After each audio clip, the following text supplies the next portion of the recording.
Johan Prabaya, satu tersangka jambret di kawasan Ilir Barat 1 Palembang, ditangkap korbannya bersama warga lain yang membantu. Tersangka kemudian dibawa korbannya ke Polda Sumatera Selatan. Chandra, korban penjambretan menerangkan, awalnya ia melintas dengan sepeda motornya. Tiba-tiba didekati tersangka dan temannya yang kabur. Tersangka kemudian mengancam korban dengan senjata tajam dan meminta paksa telepon genggam milik korban. Takut dengan ancaman tersangka, korban menyerahkan telepon genggamnya.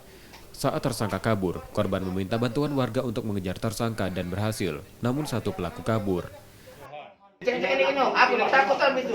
Dia pas jalan motor aja gua. Aku lari langsung aja. Tak nyampa. Dia lagi ada motor aku kejar. Pas di depan yang kemarin langsung ini kena. Jalan nomor mobil. Uang berapa tadi kak? Kak? Uang berapa tadi? Uang berapa? Dua dia. Uang dua. Jadi jokinya. Iya dia joki. Saat ini tersangka masih ditahan di Polda Sumsel untuk proses pemeriksaan. Reski Oktora, Muklas Diferensial, Kompas TV, Palembang.